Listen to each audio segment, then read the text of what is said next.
All right, next part I'm going to go over is this Wilwood pull slave cylinder. This is not the configuration that would normally come in, and I'm going to explain why for my application. So, basically, hydraulic fluid pressurizes in this area and pulls this towards the back. Normally, this dust boot's going to be over here. Theoretically, you're supposed to mount this to the clutch fork, and this ball end will be mounted somewhere in front of it. I get if you're building a specific race car where you have spots for that, and I know certain, kit vehicles are going to be set up exactly for that. In all reality, if you're using it for an American vehicle, Mustang, whatever, you're doing a hydraulic conversion, and this is the easiest bet, that's not how we're going to use it. So, I'm just going to explain here. Unthread this here. I might need to put a plug in there, because that does actually go through. Yes, this side isn't going to see pressure from fluid, but I think I'm still going to put a plug in it. One part of this design that I don't like is there is no play in there at all. If you read the reviews, which I did and I still bought it, these seals will go out in no time. If you don't have it lined up perfectly, if you're not using how it's meant to be, where it's free float at that end, and it automatically lines itself up with what you're doing, it's probably going to fail. I'll show you what I'm doing with it and what I think I'm going to do to make it work. And why I went with this one as opposed to going with another option. This is a tr3650 out of either like a Cobra or an 03 or 02 Plus Mustang. Normally you'd have your cable coming through here, this ball end would snap into there, and that's how you actuate your clutch. Of course, this is more throw than you're actually going to see inside the vehicle, but you can tell already it's a pretty wide range. In the vehicle, you're going to need to pull over an inch probably. I bought the Speedway one. I got lucky. I found a forum post. It said doesn't work, doesn't pull long enough. There is another company that makes one a little bit priced more than the Speedway. It's not that much longer of a stroke. Sadly, this one has the longest stroke on the market, so you're kind of stuck with it. So what I'm going to do, it's going to mount in here. Now, problem one, you can see, which isn't ideal, is that's a flush mount right there.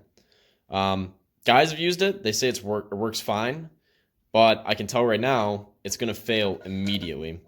I'm going to have to get some all thread, extend this out, and that'll give me adjustment. That'll give me the length I need. But I don't know how well I can illustrate this, but this will not stay perfectly lined up with that throughout the arc. Normally there's some play in it. So it's going to move kind of left, back to right. It's not perfect. It's a wide arc, but still, that's going to wear it out over a few clutch pulls. So what I'm planning to do is either put like an O-ring on here, which would give it, that squishiness, a little bit of play that it wants. Or what I'm actually thinking of doing is taking this boot, cutting off, say like this last one here. Not only is it going to seal the shaft from getting debris in there, but then that bit of squishiness is going to, provide some of that, a little bit of extra movement that it needs. That's probably what I'm going to end up doing. I'll maybe throw a picture at the end once I get this mounted in here. But it comes with this adapter, which is nice. Only problem that I have with it being an MPT to the 3/16 inverted flare right away is the only way to get flexi hose, which you have to run going to your transmission, otherwise it will break because these do move in your vehicle, surprising or not, is AN. That's literally your only option for flexible hoses. What that makes you do is you have to get an adapter from this to AN, and then whether you know how to do AN hardlines or not, or you can afford it, from AN back to inverted flare. Mine are on the way. They got delayed, figures. So that makes this right here about 30 bucks. The hose is about 10 bucks.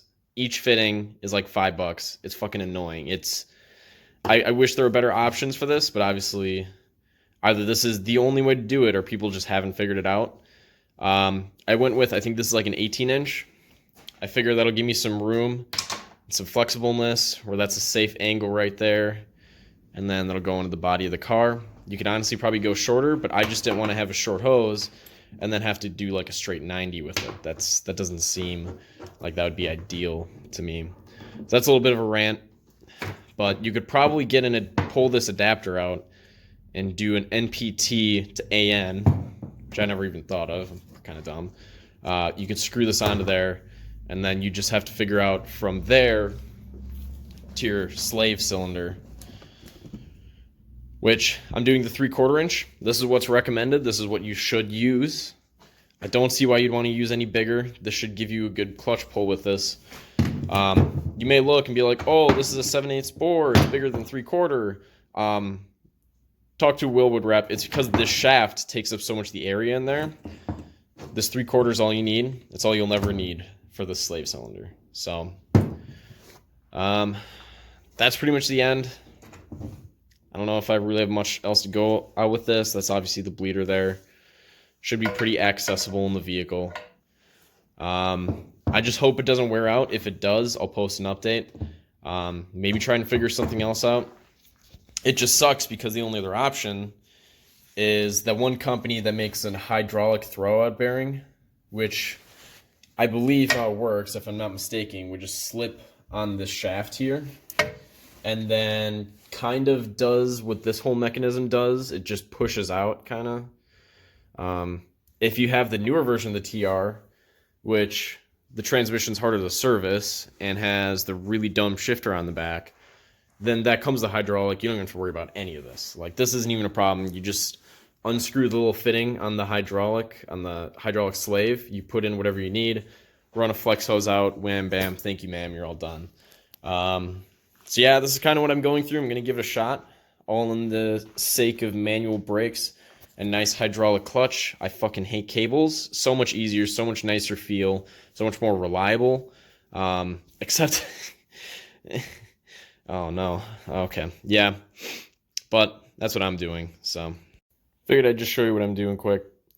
I might put an O-ring in there still, I don't know, but if you just cut the boot off right there, this is thick enough rubber, as you can see.